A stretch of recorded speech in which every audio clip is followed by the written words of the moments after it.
अध्यात्म विज्ञान कोई धर्म या संप्रदाय नहीं है, ये स्पिरिचुअल साइंस है जो कुदरत के कानून पर आधारित है। ये विज्ञान पूरे ब्रह्मांड के सभी रहस्यों को उजागर करता है और जीवन के सभी पहलुओं को समझने के लिए एक नई दृष्टि देता है। इसी को आर्ट ऑफ विजन कहते हैं, दुनिया को देखने की एक नई दृष्टि, जो अध्यात्म विज्ञानी परम पूज्य स्वामी श्री कमलेशानंद जी के निर्देशन में सनातन सत्य का अनुसंधान कर हमारे जीवन को प्रकाशित करे। जय सच्चिदानंद।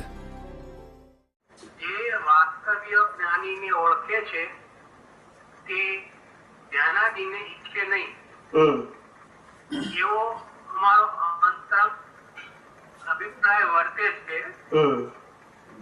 માત્ર જ્ઞાનીને ઈચ્છે છે, ઓળખે છે અને ભજે છે, તે તેવો થાય છે અને તે ઉત્તમ મુમુક્ષુ જાણવા યોગ્ય છે। બરાબર છે। ફાઇન ફાઇન, સમજી ગયો, પ્રશ્ન સમજી ગયો। હવે જુઓ,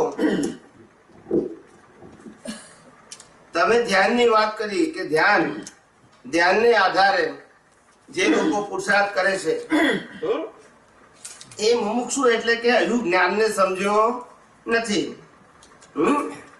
પણ જે જ્ઞાની પુરુષને સેન્ટરમાં રાખી એમને કહેલું જ્ઞાન સેન્ટરમાં રાખી અને પુરુષાર્થ કરે છે એ જ મુમુક્ષુ પામવાને યોગ્ય છે। ધ્યાન એટલે શું કહું, આજે જ અમારે વાત થઈ હતી। ધ્યાન એટલે શું? મેડિટેશન, યોગ, યોગાની પણ યોગ।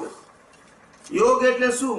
ટુ કોન્સન્ટ્રેટ, કોઈ પણ એક વસ્તુમાં, મૂર્તિમાં, ફોટામાં, મંત્રમાં એકાકાર કરવું એને ધ્યાન કહેવાય।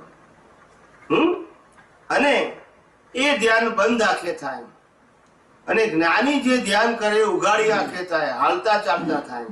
કારણ કે જ્ઞાનીને પ્રત્યેક સંજોગો સિદ્ધાંતથી દેખાય છે, એટલે કોઈ કરતા દેખાતું નથી, કોઈ દોષિત દેખાતું નથી, અને જ્ઞાનીને પ્રકૃતિમાં પરમાત્માના દર્શન થાય છે। આનાથી મોટું ધ્યાન કયું હોઈ શકે? સમજાયું કિશોરભાઈ? સમજાયું? Okay okay. એટલે બીજું ધ્યાનની આપણે જરૂર નથી। જગતમાં તો બધા પ્રકારના ધ્યાન હોય, એ બધા ધ્યાન એ દાદા શું કહેતા હતા કે આ બધા ધ્યાન એ માદકતા છે। શું છે? એટલે જેને બે ધ્યાન હોય એને ધ્યાન કરવું પડે કોન્સન્ટ્રેશન માટે। આપણે આ ધ્યાનની જરૂર નથી। સમજાયું? આપણું તો ધ્યાન ઉઘાડી આંખે પણ જ્ઞાનની જાગૃતિ સાથે હોય। કેવું હોય? સમજાય છે? આ જગતના બધા વ્યક્તિઓ એની બધી જ ક્રિયાઓ કુદરતી રચના દેખાય અને એની અંદર પરમાત્માની દ્રષ્ટિ ઉત્પન્ન થાય, એનાથી મોટું ધ્યાન આ બ્રહ્માંડમાં કોઈ નથી। સમજાય છે? આટલું જ આપણે ધ્યાન। હા કરું,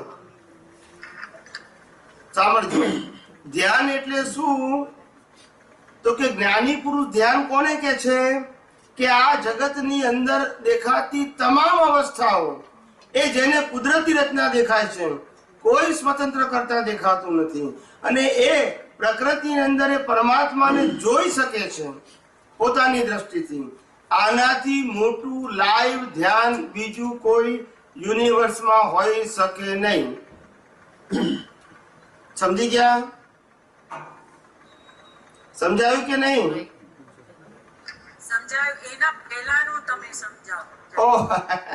એના પહેલાનું ધ્યાન એ કોન્સન્ટ્રેશન છે। કોઈ વ્યક્તિ મૂર્તિમાં કોન્સન્ટ્રેશન કરે, કોઈ ફોટામાં કરે, કોઈ મંત્રમાં કરે, કોઈ પોતાના ગુરુમાં કરે, એ બધું કોન્સન્ટ્રેશન છે। એ લૌકિક ધ્યાન છે, અને એ ધ્યાન ટેમ્પરરી છે।